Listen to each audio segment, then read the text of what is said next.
Gold और silver में investment करने के बहुत से तरीके हैं। सबसे अनसेफ तरीका है कि आप गोल्ड दुकान से लीजिए, सुनार से लीजिए और अपने घर पे रखिए। इसमें दो रिस्क है। पहला रिस्क तो ये है कि सुनार आपको क्या रेट दे रहा है, मार्केट रेट अगर 6200 चल रही है गोल्ड मान लीजिए, तो 6500 दे रहा है, 6400 दे रहा है, आपको नहीं पता है। दूसरा ये है कि उसमें मेकिंग चार्ज है। तीसरा ये है कि उसने कुछ मिलावट कर दी, 24 कैरेट दिया, 22 कैरेट दिया, वो सब रिस्क है। चौथा ये कि अपने घर पे रखा आपने और गलती से कहीं चोरी हो गया या कुछ हो गया तो वो भी खतरा है।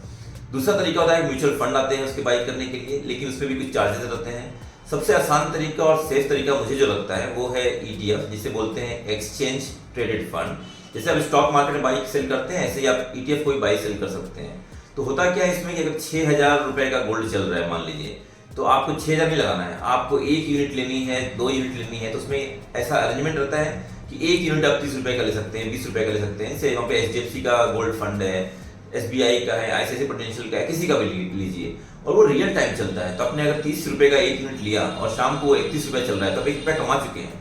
और आपको बेचना है तो 9:15 to 3:30 मार्केट में, जैसे स्टॉक मार्केट चलता है, वहीं से आपका जो भी डीमैट अकाउंट और ट्रेडिंग अकाउंट है, आप वहां से बाई सेल इसको कर सकते हैं।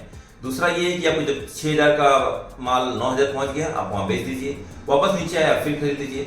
इसमें कोई दिक्कत नहीं है, चार्जेस नॉमिनल रहते हैं। आप 1 लाख का ट्रेडिंग करेंगे तो हो सकता है आपके 40 रुपया, 100 रुपया, 80 रुपया ऐसे कटेगा। और ये सबसे सेफ तरीका मेरे हिसाब से मैं आपके ऑडियंस को रिकमेंड करूंगा।